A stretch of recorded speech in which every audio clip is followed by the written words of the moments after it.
Baik Bapak-Ibu sekalian, kita sudah mendengarkan presentasi 3 narasumber, mulai dari Bu Yani, dari P2JK, kemudian BPJS, Pak Budi, dan tadi Bu Yud mewakili Bu Hesti dari Yankes, dan Pak Rudi sudah menyampaikan videonya. Untuk itu saya berikan kesempatan pertama Pak Rahmat Sentika mungkin akan menyampaikan tanggapan atau pertanyaan singkat, silakan. Pak Rahmat. Terima kasih, Mangga, silakan. Pak Yantoro. Mangga. Pada sahabat-sahabat kami, Ibu Kulsum DP2JK, Pak Budi BPJS, dan Dr. Yud di Yankes ya. Mungkin saya kebetulan masih menjadi dewasnya Hasan Sadikin dan masih ngajar tentang kars rumah sakit, apalagi juga ketua tim kendali biaya di Tangerang dan Tangerang Selatan.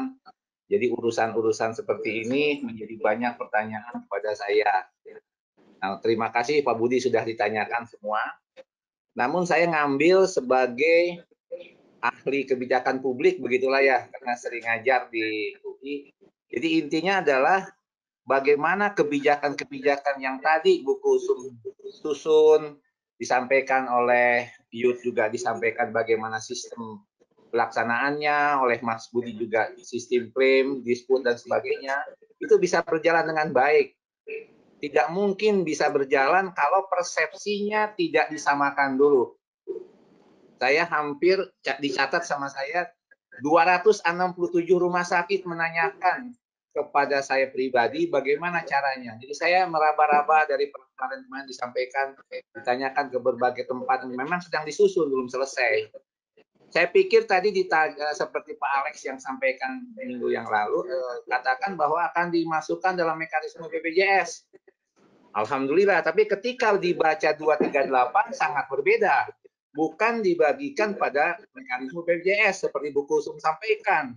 Ini adalah dasar dari Undang-Undang Wabah, di mana penyakit infeksi emergency, infeksi ini dijadikan sudah ada di Permenkesnya tahun 2016 ya, bahwa menjadi tanggung jawab negara. Tadi Bu Kalsum menyampaikan.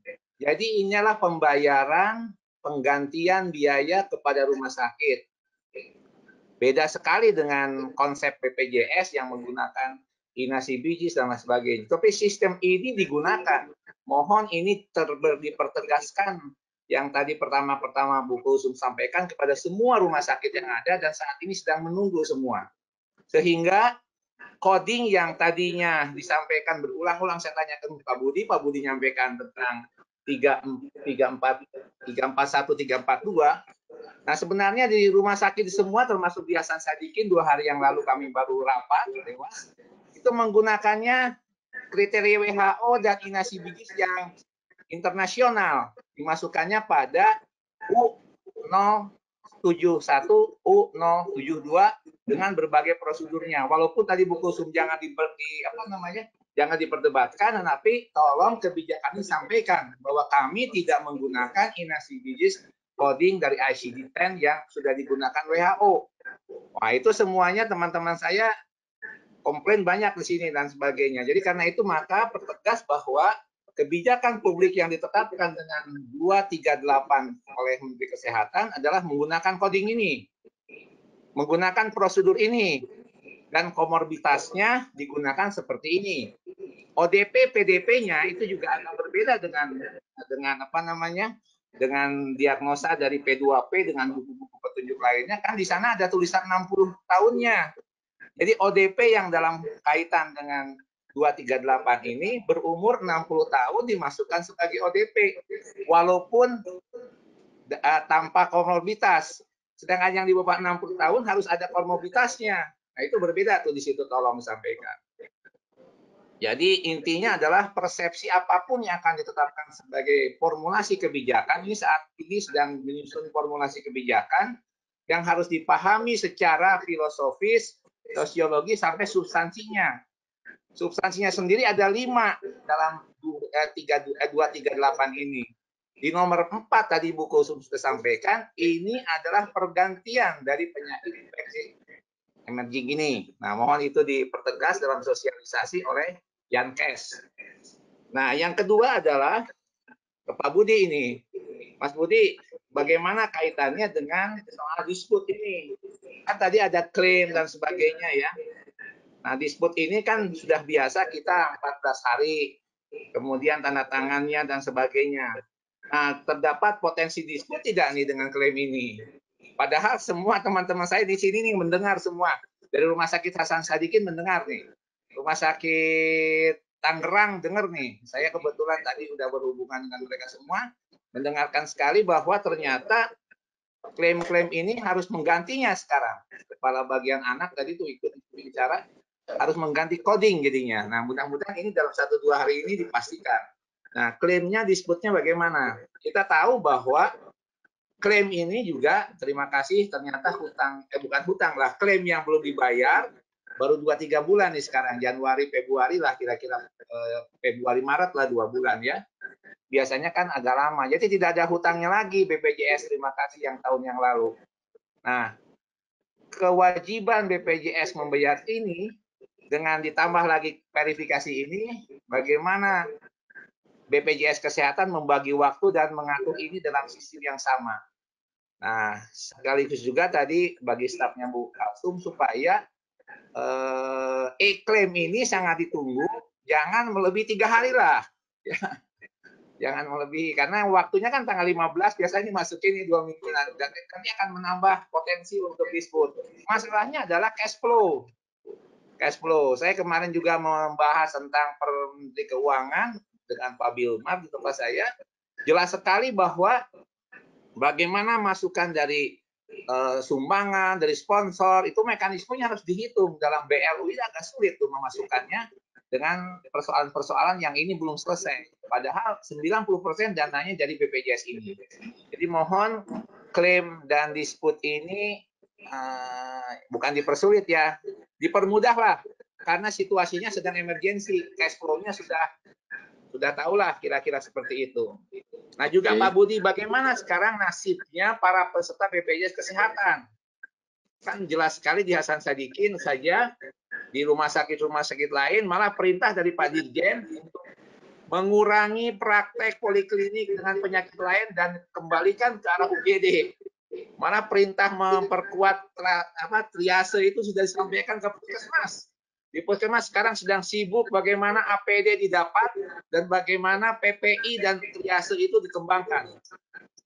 Nah, jadi mudah-mudahan berbagai keputusan ini semua harus kita ikuti dengan alur-alur yang mempercepat proses ini. Hari ini sudah hari ke-40, hari 45. Tahu sendiri kalau sudah hari ke-60 berarti rumah sakitnya Pak Kuncoro udah lampunya lampu kuning misalnya ya. Cash flow Pak, ini soal cash flow ya. Bagaimana ngutang ke obat itu kira-kira ya 60 sampai 90 hari masih bisa nih. Jadi kita bantu dengan mempercepat ini.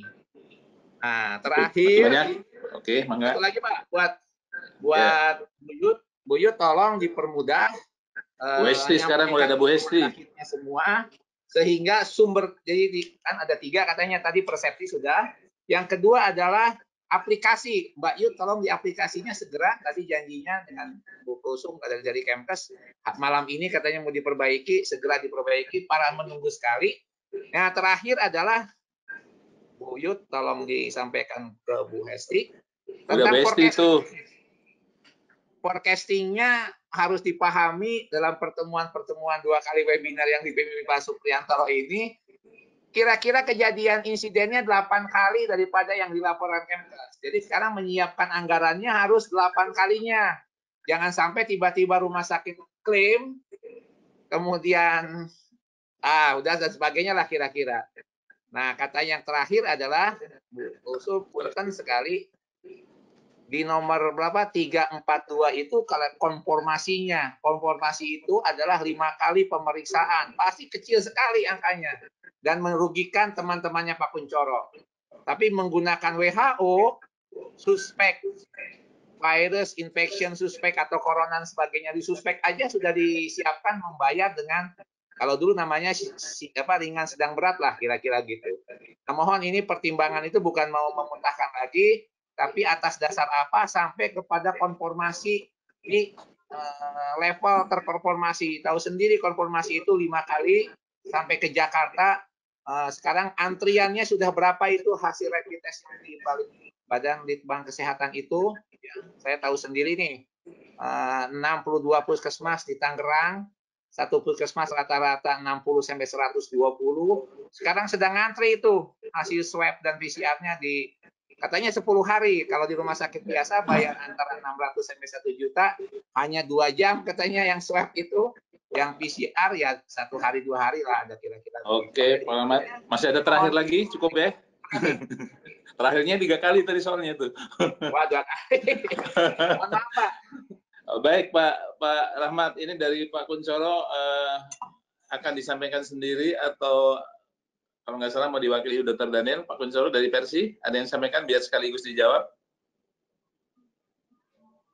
Daniel. Pak Daniel, ada Pak Daniel? Silakan dipencet tanda tanya untuk menyampaikan langsung. Pak Daniel dari Persi. Belum ada. Baik, kalau belum ada. Terima kasih Pak Pri. Pak Daniel, silakan. Oke. Ya, selamat siang semuanya para narasumber. Ada beberapa hal yang dititipkan kepada saya dari rumah sakit di seluruh Indonesia. Yang pertama, pasti ada antisipasi untuk phantom billing. Verifikasinya tadi dikatakan oleh Bu Yud hanya mengikuti dari pakai NIK dan dari data harian yang dikirim ke DKK. Apakah benar cukup demikian? Kalau pasien kita bisa memberikan NIK dan sudah pernah kita input, berarti pasien ini bisa diklaim. Itu yang pertama mengenai phantom billing. Yang kedua adalah pasti dalam wabah seperti ini kan terjadi overdiagnosis, itu sesuatu yang tidak bisa kita hindari. Mungkin hanya pasien bronchopneumonia biasa, tetapi dinyatakan sebagai pasien PDP, kemudian masuk. Bagaimana ini perlakuannya nanti di dalam verifikasi, supaya kita clear betul pemahaman dari BPJS sebagai verifikator yang ditunjuk, dengan pemahaman kami rumah sakit. Jangan sampai kita dispute, yang satu mengatakan ini overdiagnosis, yang satu mengatakan benar ini pasien PDP yang sudah kita rawat. Kemudian yang ketiga adalah klaim yang penanggungnya banyak. Misalnya pasien masuk dengan gejala diagnosis awalnya adalah tifoid. Kemudian dalam perjalanannya menjadi pasien PDP. Jadi klaimnya pertama katakan ini pasien JKN. Apakah boleh ini klaim JKN? Kemudian sesudah itu waktu menjadi PDP dihitung daily charge sampai selesai. Kemudian bagaimana pertanggungannya sesudah dia selesai, dia sembuh, kemudian dia harus kontrol kembali. Kalau pasien JKN apakah kembali ke JKN? Apakah ini masih satu paket? Dan yang pertanyaan keempat, ini yang paling banyak ditanyakan mengenai pemahaman tentang implementasi standar. Karena di dalam KMK itu ada standar ODP, PDP, dan COVID. PDP-nya harus 2 kali negatif dan sebagainya. Padahal kita tahu rumah sakit kita ini beragam.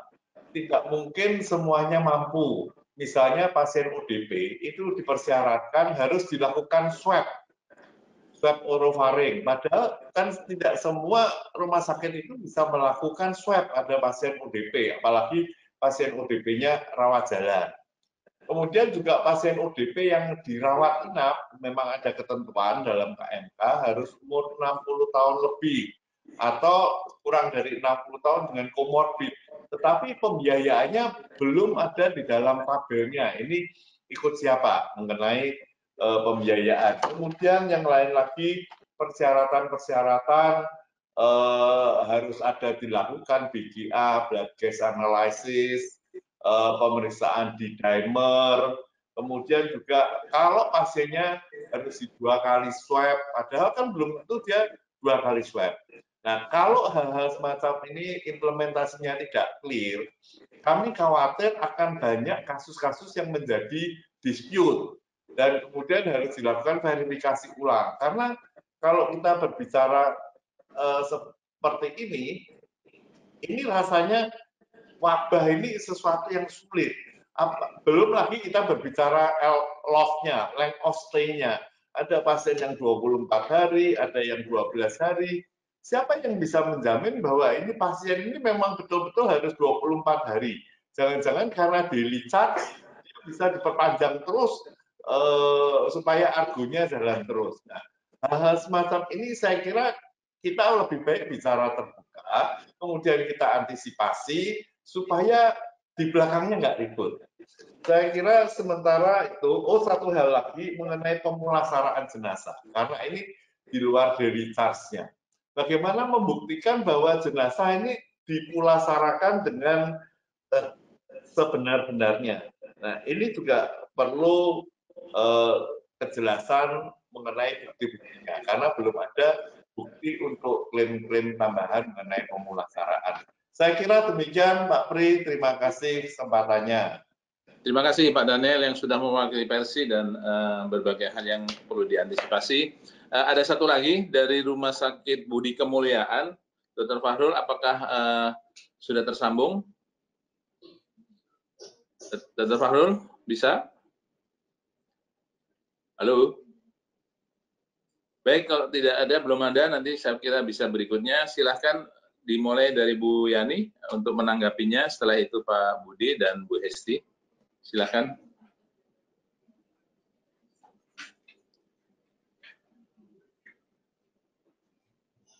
Tidak ada suaranya Bu Yani. Iya, tadi yang Oke, udah jelas. ya.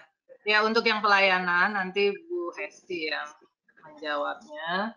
Saya kira juga tadi banyak hal tentang pelayanan ya. Dari kami dari P2JK ini kaitannya barangkali ya untuk pengklaiman ya. Tapi yang menarik tadi Pak Rahmat Sentika mengingatkan memang betul untuk proses administrasi klaim atau pengajuan, verifikasi dan lain-lain ini memang harus satu bahasa ya. Dan untuk menyampaikan informasi ini kepada sekian ribu rumah sakit memang lumayan ya. Saya juga belum dapat belum tahu nih dari Bu Hesti sebenarnya dari data yang saat ini sudah mengalir ke RS online itu sebetulnya yang melayani COVID ini berapa rumah sakit gitu ya, biasanya perlu antisipasi. Kalau itu sudah ada datanya ya mau nggak mau kita harus gencar mensosialisasikan tentang proses klaim ini ya. Karena kita yakin banyak juga rumah sakit swasta, apalagi yang bukan providernya JKN, mereka ragu-ragu gitu untuk melakukan klaim ya. Nah, jadi isu sosialisasi ini menjadi penting. Kita nanti mungkin juga melakukan webinar ya Bu Hesti ya dengan dinas-dinas supaya dinas juga bisa menyuarakan ke rumah sakit di wilayahnya. Itu yang pertama. Lalu yang kedua tentang aplikasi ya. Karena kaitannya P2JK ini bagian dari proses penggantian klaim adalah khusus untuk bagaimana rumah sakit bisa mengajukan klaim ya. Kami sudah menyiapkan sebetulnya sejak Juknis dibuat, tim IT sudah berproses ya. Memang ada beberapa hal kecil yang kemarin masih dibahas, terutama setelah ada pertemuan hari Selasa, ada hal-hal penting yang nanti akan dibantu dijelaskan melalui surat edaran Dirjen ya. Nah, tentunya hal-hal itu juga harus diakomodir dalam aplikasi ya. Kami akan secepatnya merampungkan ya. Tadi Rudi mengatakan mengupdate dan seizin dari Pak Dirjen kita akan menaruhnya posting di dalam website Kemenkes ya. Jadi kalau yang provider JKN yang sekarang melayani COVID, mereka sudah paham ini kita akan mengupdate-nya. Nah, ini kalau rumah sakit yang bukan provider JKN, itu masih ragu-ragu nih gimana caranya untuk mendapatkan aplikasi tersebut ya. Karena dengan adanya aplikasi, mereka sudah ada alat untuk mengajukan klaim ke Kemenkes ya. Dan yang kita harapkan kalau pengajuan klaim ini sudah sampai ke Kemenkes, Kemenkes bisa mencairkan uang muka. Nah, ini tentunya bisa membantu rumah sakit mendapatkan cash flow. Jadi tanpa menunggu verifikasi yang dilakukan oleh Pak Budi dan kawan-kawan, nanti rumah sakit bisa mendapatkan suntikan dana yang merupakan bagian hak dari penggantiannya, tapi bisa dibayarkan di muka dan bisa digunakan untuk pelayanan pasien COVID. Mungkin itu Pak Pri. Oke, makasih Bu Yani. Jadi memang banyak hal yang memang mesti kita coba dengan simulasi-simulasi. Mungkin Pak Budi lebih bisa menjelaskan lagi secara teknis, terutama tadi kekhawatiran dispute yang sering terjadi atau kadang-kadang terjadi. Yang pasti di era sekarang BPJS agak senyum-senyum ya Pak Budi ya. Karena klaim-klaim kayaknya menurun drastis, bahkan 50%. Mengurangi defisitnya BPJS. Silakan Pak Budi. Baik teman-teman, terima kasih beberapa pertanyaan. Pertama kami ingin sampaikan dulu bahwa posisi BPJS Kesehatan untuk penanganan kasus COVID memang jauh berbeda dibandingkan dengan kita dalam penyelenggaraan JKN. Di mana penyelenggaraan JKN kami sebagai verifikator, kami juga yang membayar, sehingga beberapa ketentuan-ketentuan penjaminan itu kami punya peran besar. Sampai kemudian keluar surat edaran, perdir, per BPJS, dan lain sebagainya. Karena apa? Karena apa yang diverifikasi oleh kami sangat bergantung dari penataan penjaminan itu sendiri. Nah, untuk yang COVID ini, kami sebagai verifikator, namun substansinya memang kami harus mendengar betul dari Kementerian Kesehatan. Beberapa pertanyaan yang disampaikan Pak Daniel sebenarnya juga adalah topik diskusi. Ya Bu Hesti ya, Bu Yani, topik diskusi BPJS dengan Kementerian Kesehatan selama beberapa hari ini, dan insya Allah itu semua akan terjawab. Nanti Bu Hesti mungkin bisa menjelaskan karena akan diterbitkan surat edaran. Jadi yang terkait dengan ada periode perpindahan, switch penjaminan misalnya dari JKN, kapan waktunya ada perpindahan, kemudian bagaimana dengan standar-standar ya. BPJS Kesehatan bisa menjadi verifikator yang sangat detail, atau misalnya hanya cukup untuk memastikan ada tidak adanya, itu sangat bergantung bagaimana Kementerian Kesehatan nanti akan menetapkan aturan mainnya. Kalau seandainya kita ambil contoh saja, bila BPJS Kesehatan menggunakan cara-cara verifikasi di JKN, contoh kami tentu pada saat ada pengajuan klaim tentang tadi ya, ruangan tekanan negatif harus ada dulu kriteria ruangan negatif itu seperti apa. Kemudian dilakukan pengecekan, apakah sudah sesuai atau belum. Kemudian ketika ada rumah sakit yang tidak sesuai standar ruangan negatifnya, maka kita anggap bahwa tidak bisa dijadikan sebagai klaim untuk pasien yang dirawat di ruangan tekanan negatif. Seperti itu. Itu bisa kami lakukan. Tapi nanti kita tunggu kebijakan dari Kementerian Kesehatan dalam hal ini. Nah, khusus untuk dispute, kemarin Bu Yani sudah menyampaikan juga ke kita, nanti akan diatur ya Bu ya, lebih mudah ya. Nanti akan lebih mudah.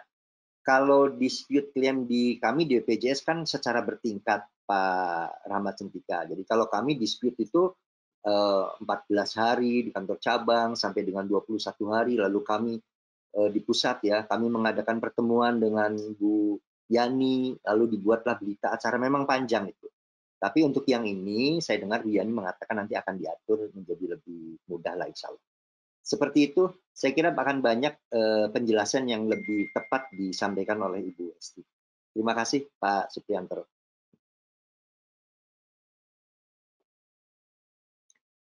Suara Pak Pri suaranya. Maklum sudah berumur. Baik, terima kasih Pak Budi. betul bahwa diharapkan akan sangat berbeda nih Bu Esti. Kalau mengikuti model verifikasinya JKN, di mana dituntut standar dan lain-lain, maka mungkin prosesnya akan sangat rumit. Di satu sisi pada waktu menerima pasien, rumah sakit dipaksa harus melayani sesuai dengan kondisi yang ada. Diharapkan pada waktu melakukan klaim pun standar itu tidak menjadi suatu kebutuhan yang mutlak, tetapi bagaimana mutu pelayanan. Dan untuk ini Bu Esti silakan bisa menjelaskan. Ya, terima kasih Pak Pri. Saya kembali lagi nih. Pak Rahmat nggak kenalin saya nih, Pak Rahmat Santika. Iya, soalnya wajahnya cuma separuh, gelap lagi. Teman lama nih, teman berantem. Enggak ya Pak. Gini Pak Daniel, jadi intinya kami akan menjamin apabila diagnosis itu adalah COVID. Jadi waktu awal, seandainya awal-awal itu adalah tifoid, ya belum kami jamin. Jadi penjaminannya bisa yang lain, gitu ya. Entah dia punya JKN, entah dia punya pribadi atau asuransi yang lain. Begitu kemudian berjalan dia adalah COVID, nah disitulah semenjak itu dijamin oleh negara tentang COVID. Ya, kemudian masalah kesulitan, misalkan swab tadi ya, intinya Pak, swab itu wajib dikirim. Jadi kalau jadinya kapan itu nggak masalah. Yang penting adalah bukan melakukan sendiri, tetapi rumah sakit itu wajib mengirim. Kalau tidak ada RT itu harus dilakukan swab, karena diagnosis itu kan berdasarkan swab dan klinis.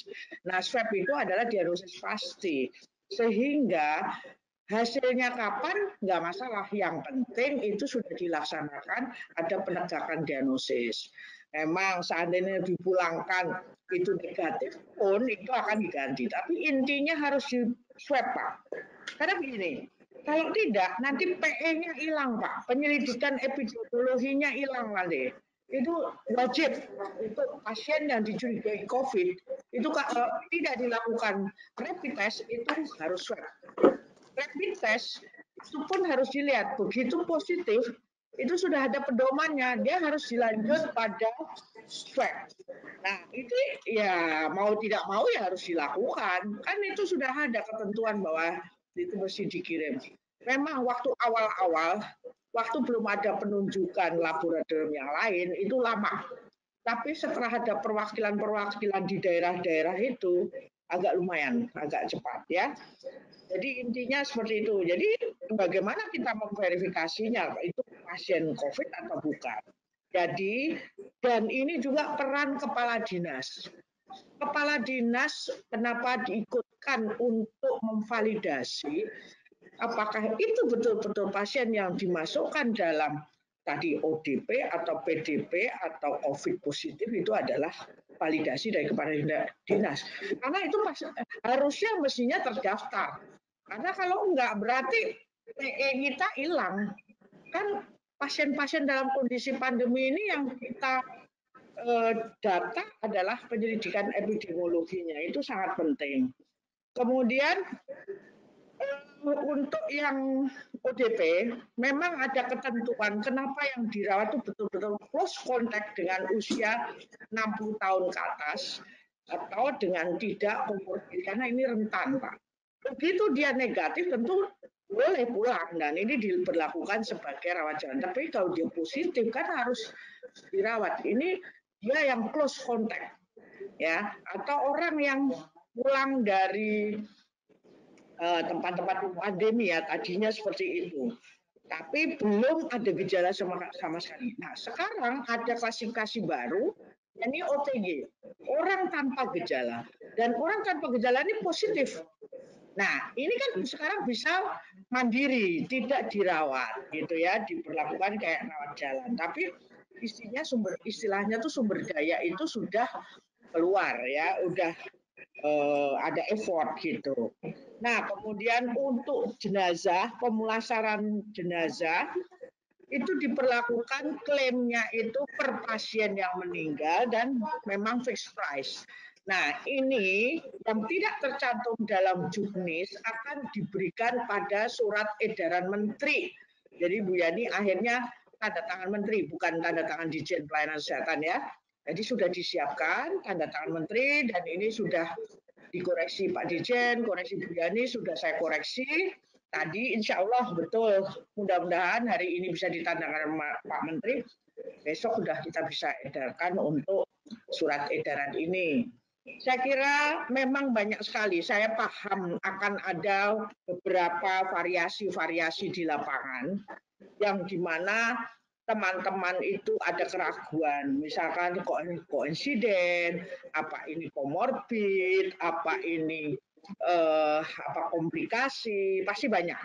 Dan tentunya kami akan dengan senang hati memverifikasi ulang kalau terjadi dispute, kan kita sudah bicara dengan teman-teman BPJS maupun dengan Bu Yani dan sebagainya, dan menyertakan kepala dinas itu juga ikut membantu memvalidasi apakah betul pasien ini adalah masuk dalam kriteria tadi, pasien PDP atau pasien COVID positif. Tentunya sudah ada mekanisme-mekanisme ini. Diharapkan tentu Bapak Ibu yang belum memahami bisa dalam tanda kutip itu legowo. Jadi nggak usah khawatir. Kami akan membantu Bapak Ibu sekalian, pimpinan rumah sakit atau siapapun yang sudah berkomitmen untuk merawat pasien-pasien COVID ini. Dan kami tidak akan mempersulit ya. Kan tadi Pak Rahmat ya. Jadi kami sudah mempunyai timetable. Kalau dari pihak BPJS sudah memberikan berita acara, insya Allah dalam 3 hari kami berusaha untuk membayarkan. Gitu. Makanya kenapa meskipun tidak dibunyikan, begitu klaim itu kami akan memberikan DP. Kalau sudah ada validasi dari Dinas Kesehatan memang betul nih pasien adalah pasien PDP atau COVID, sehingga kami berani memberikan DP. Kami tahu bahwa kondisi saat ini istilahnya rumah sakit itu udah bonyok, tambah bonyok lagi gitu ya Pak Pri. Jadi kami sangat tahu itu. Makanya kemarin juga agak-agak ini ya, kita diskusi internal tuh juga seru gitu ya. Bagaimana sisi lain kami tetap menjaga kualitas pelayanan, tapi di sisi lain kita juga tidak ingin merugikan teman-teman. Tapi sisi lain jangan sampai kejadian ini juga dimanfaatkan untuk timbulnya fraud. Nah, ini yang penting. Jadi mohon kerelaan teman-teman juga terbuka. Jangan sampai hal seperti ini mentang-mentang ada pembiayaan terus dimanfaatkan, akhirnya malah potensi untuk fraud. Itu yang kami jaga. Tentu di samping itu tadi sudah dibicarakan bahwa di dalam setiap klaim teman-teman harus mau menandatangani. Apabila di kemudian hari ada temuan dan diwajibkan mengembalikan, juga harus mau mengembalikan karena itu harus tanda tangan. Nah, kami tidak mau hal ini juga kami akan menyalahi aturan. Makanya kami juga dikawal oleh inspektorat dan juga dikawal oleh BPKP sehingga mudah-mudahan semuanya ini akan menjadi lebih baik gitu. Intinya kami menolong Bapak Ibu, tapi Bapak Ibu juga melayani dengan sebenar-benarnya. Itu Pak Tri, terima kasih. Oke, baik Bu Hesti. Terutama tadi pada awal tentang bahwa yang bisa diklaim betul-betul terdiagnosis COVID ini mungkin akan menjadi pertanyaan banyak, sehingga kriteria harus jelas, karena banyak ditangkap pernyataan itu bahwa kalau begitu harus positif dong. Sementara untuk positif swab saja belum. Tapi moga-moga yang dimaksud bahwa COVID itu COVID. Ya. Bukan kan? Karena tadi pernyataan Bu Hesti ini harus diagnosis COVID. Nah, kalau diagnosis COVID artinya harus positif. Bukan, saya pikir bukan itu ya. Jadi gini, intinya dia harus betul-betul ke arah PDP gitu. Jadi kan ada kriteria ke arah PDP, tapi harus diambil swab. Gitu loh. Nah, diambil swab pun belum tentu mudah Bu Hesti. Kan di beberapa daerah swab itu ngantri. Dan bahkan sampai kemudian dia meninggal atau pulang belum bisa ada swab karena ngantri. Apakah ini harus syarat mutlak?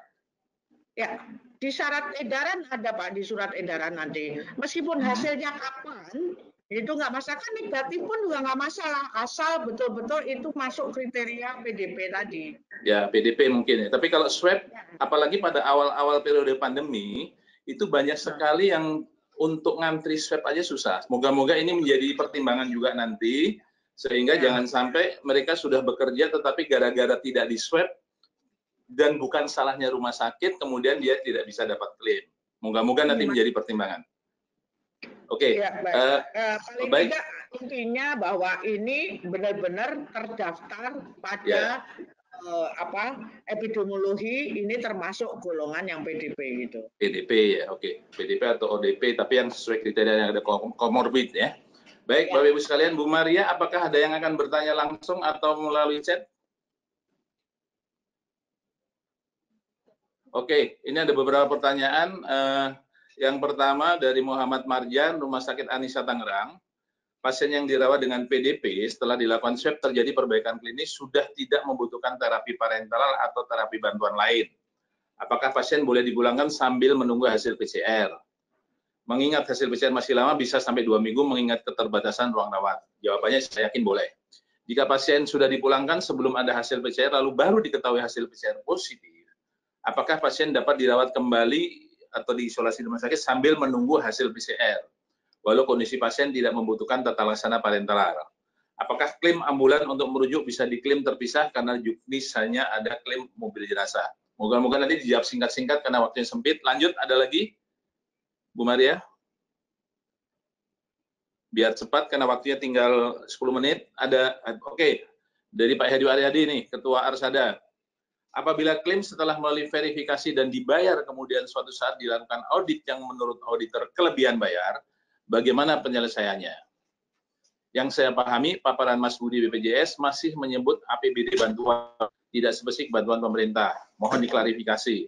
Yang pasti tadi pada paparannya Bu Yud dinyatakan bahwa bantuan pemerintah pusat, jadi bukan daerah. Di peraturan juga demikian. Kalau pemerintah tulisannya huruf P besar, artinya itu pemerintah pusat. Dari Bu Susi Rusli, jika mendapat APD dari pemerintah menjadi faktor pengurang, berapa rupiah faktor pengurang? Namun dibeli rumah sakit berapa rupiah biaya APD yang diklaim, apakah kalian top up sudah memberikan tadi? Saya pikir dulu, silakan narasumber balik tadi mau dari Bu Susi.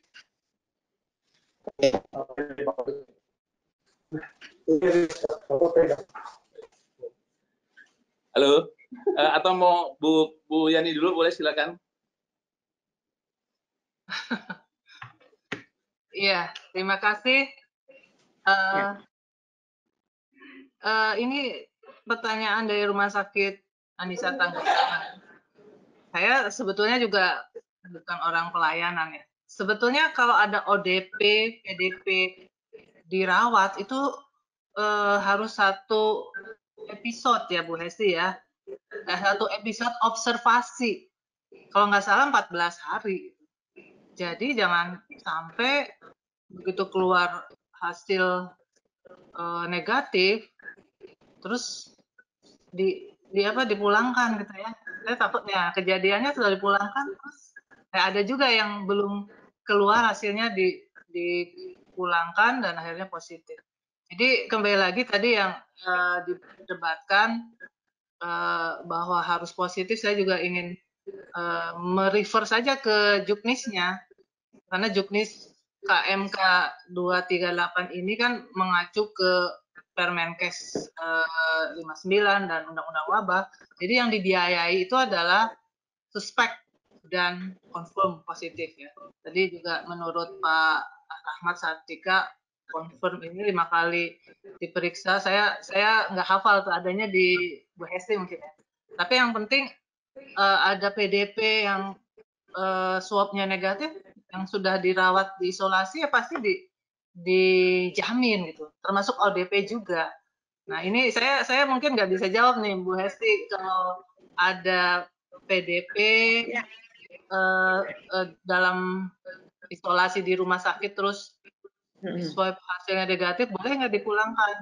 Kalau, nah terus yang lainnya juga ini mengenai pelayanan. Untuk yang ambulans, saya kira nggak ada ambulans ya di sini. Iya, Ambulan memang rujukan apa kemarin ada ambulan, tapi itu sudah masuk ke dalam cost per day kalau nggak salah ya. Yang ada adalah mobil jenazah. ya. Mobil jenazah ini fee for service murni yang ditambahkan seperti pemulasaran jenazah. Lalu tadi saya menangkap yang berikutnya, pertanyaan dari Bu Susi ya tentang APD. Ini APD yang menjadi pengurang itu sudah firm, nanti akan dijelaskan dalam surat edaran, yaitu APD yang bersumber dari pemerintah pusat, baik Kemenkes dan BNPB. Ya. Yang di luar itu donasi, mungkin namanya ya, donasi swasta, masyarakat tidak menjadi faktor pengurang. Dan rupiahnya berapa nanti ada di dalam surat edaran juga. Jadi seperti itu APD-nya. Kalau mengenai audit, nah ini ya pastinya akan ada audit ya, proses audit oleh auditor fungsional gitu ya. Ya kalau memang ada kelebihan bayar ya akan disetorkan ke kas negara karena ini uang pemerintah pusat. Mungkin itu dulu. Terima kasih. Makasih Bu Yani. Bu Hesti, saya mau verifikasi lagi tentang klarifikasi yang pertanyaan pertama tadi. Apa betul harus menunggu? Kalau menunggu kan akan menambah kos itu. Enggak. Hesti. Jadi sekarang ada protokol-protokol baru dengan perbaikan klinis dan sebagainya. Apalagi kalau sudah lama boleh pulang, nggak usah nunggu. Tanpa harus menunggu ya, tanpa harus menunggu hasil ya. Karena kan kita mau turnover-nya tuh supaya begitu kita yakin klinisnya bagus, itu bisa dipulangkan. Bahkan PCR negatif sekalipun sekarang banyak yang sudah dipulangkan. Ini dilanjutkan dengan isolasi mandiri, gitu ya. Isolasi mandiri artinya isolasi di rumah. Nah, kemudian pada suatu saat itu dia ternyata positif, itu dilihat lagi apakah kan itu nanti koordinasinya dengan dinas kesehatan. Kalau memang dia ringan dan tidak ada kelainan yang berat, boleh saja dia tetap di rumah, nggak harus dia dirawat kembali gitu. Kecuali tiba-tiba memang ini ada beberapa variasi, dia sudah positif isolasi di rumah, ternyata dia timbul sesak. Nah, itulah yang boleh dijemput lagi untuk dirawat. Tapi kalau dia nggak ada pneumonia, selama di rumah nggak masalah. Jadi itu isolasi mandiri. Kemudian betul tadi yang klaim ambulan rujukan itu sudah jadi satu. Ya. Lanjut yang pertanyaan berikutnya adalah tadi ada klip. Oh, itu maksudnya kelebihan bayar atau enggak itu setelah audit ya, yaitu harus mengembalikan kalau memang itu temuan ya. Kan kita sudah ada kesepakatan kalau ada kemungkinan di audit ternyata ada kesalahan dalam membayar, tentu dalam perjanjian itu sudah ditulis sebelum klaim itu sudah ada formnya bahwa pimpinan rumah sakit bersedia mengembalikan. Kemudian untuk yang APD ini nanti di edaran ada fixed price-nya ada berapa. Nanti silahkan ya tunggu saja tanggal mainnya. Besok mungkin mudah-mudahan kalau sudah ditandatangani bisa diinikan. Tetapi tentu berdasarkan pembelian yang ada di Kementerian Kesehatan. Ya, itu yang menjadi pengurang. Kan yang pengurang itu adalah bantuan kalau dari pemerintah. Tetapi kalau dari swasta kan tidak dilakukan sebagai pengurang gitu. Jadi hanya pusat ya Bu Hesti ya? Ya, dari bantuan pemerintah. Jadi pemerintah pusat atau pemerintah daerah. Jadi yang enggak itu kalau dia ada hibah dari swasta, kalau ada donasi dari swasta itu tidak dihitung. Karena biasanya di dalam undang-undang kalau pemerintah tulisannya P besar, itu berarti pemerintah pusat. Ini memang harus diklarifikasi. Ya oke, nanti perlu klarifikasi. Masih ada Bu Hesti? Saya kira cukup Pak. Nanti kita bisa berkembang lagi. Pak Budi ada tambahan?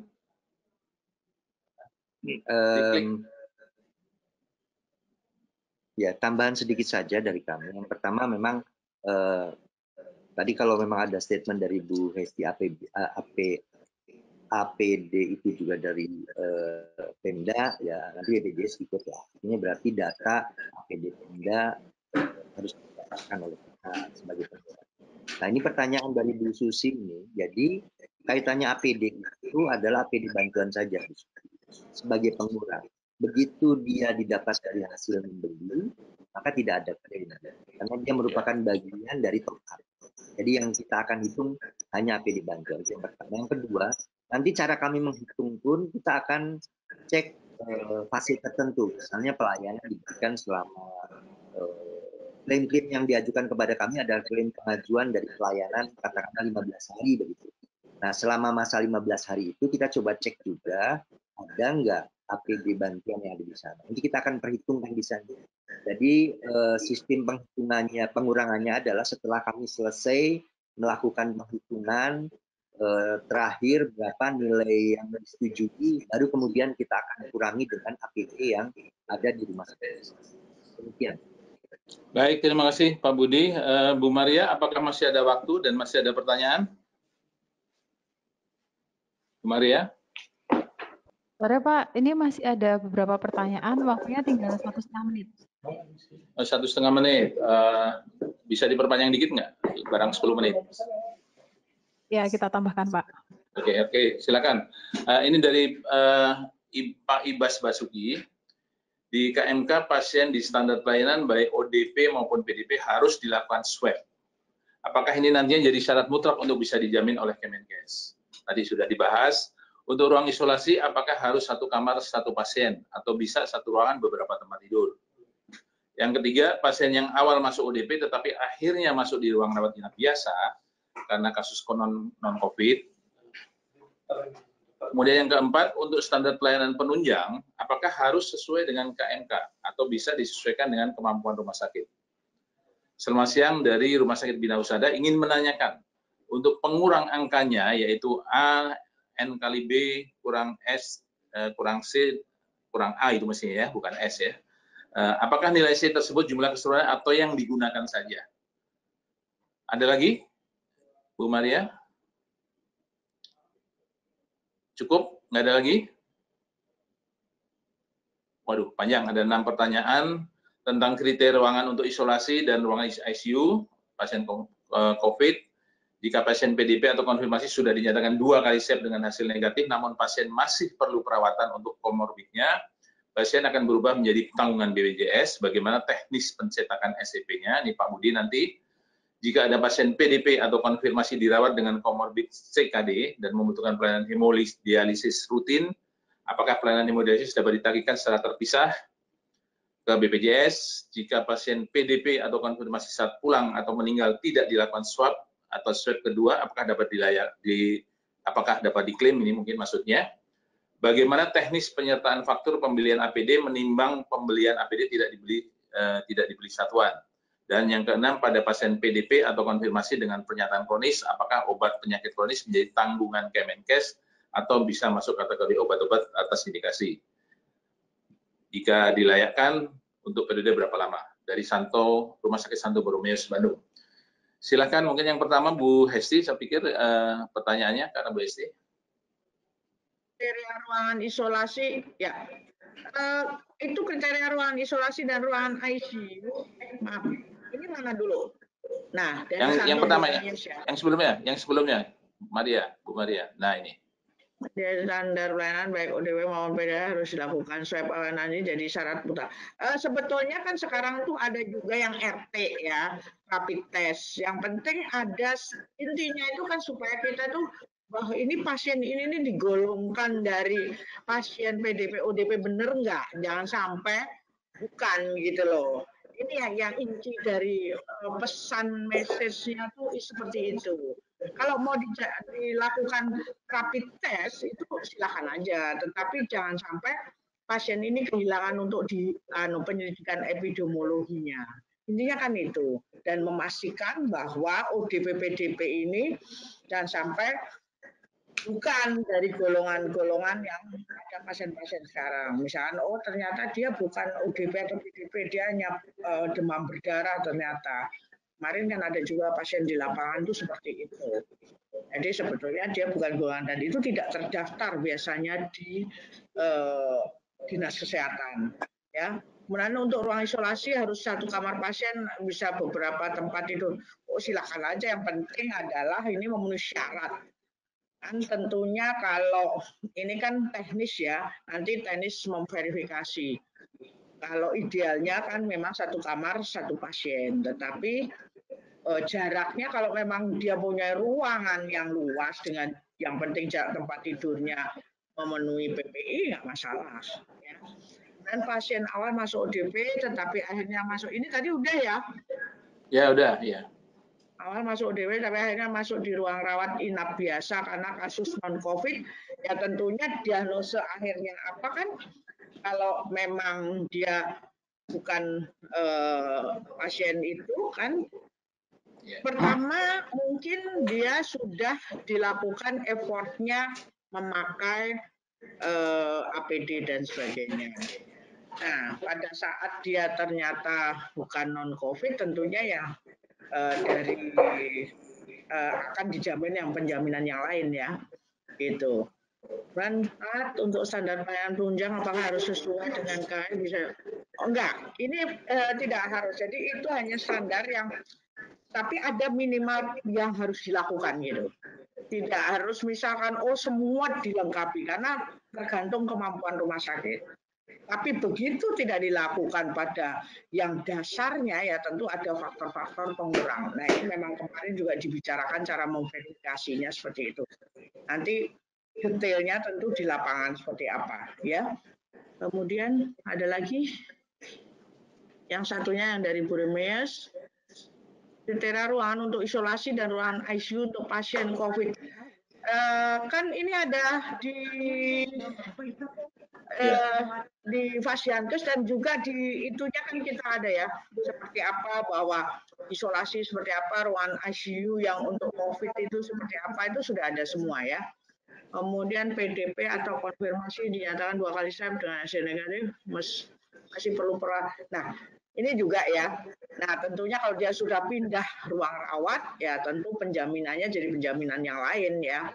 Intinya kalau sudah negatif kan artinya episode COVID-nya selesai. Dan yang ketiga, ada pasien PDP atau konfirmasi dirawat dengan komorbid CKD, dan pelayanan hemodialisasi ditagihkan secara terpisah kesehatan. Nah, ini memang kemarin sedang kami bicarakan ya Pak Budi, bahwa ini minta pendapat juga dari BPKP seperti apa. Intinya adalah jangan sampai terjadi double claim. Itu saja sih. Tetapi kalau dia komorbid dan komorbidnya itu hemodialisa, mestinya dari HD-nya adalah JKN. Karena itu kan tidak, karena ini kan hal yang berlainan gitu ya. Dari hal yang berlainan, bukan satu sama lain itu sama. Tetapi ini akan memperberat kasus COVID-nya. Bahkan kan bisa terjadi, COVID-nya udah negatif, tapi dia masih perlu hemodialisa. Nah ini kan penjaminannya jadi berpindah, gitu ya. Kemudian jika pasien PDP konfirmasi saat pulangnya tidak dilakukan swab atau swab kedua, apakah dapat dilayakkan atau apa maksudnya? Oh, dibayar. Dibiarkan. Ya. Intinya adalah PDP itu masuk dalam divalidasi oleh Dinas Kesehatan bahwa itu masuk PDP, meskipun tidak sempat di swab juga bisa ditagihkan, gitu ya. Sudah meninggal. Kemudian teknis penyertaan faktur. Nah, ini kan teknis ya. Nanti silakan aja karena sebenarnya faktur itu hanya lampiran ya, bukti, tapi tidak mutlak sebetulnya. Kemudian pasien PDP atau penyakit kronis, apakah obat-obatan penyakit kronis menjadi tanggungan Kemenkes? Ini kalau nggak salah kemarin dibuat paket-paket ya. Kalau dia pasien dengan obat-obatan yang komorbidnya itu ada maksimal ininya, paket-paketnya.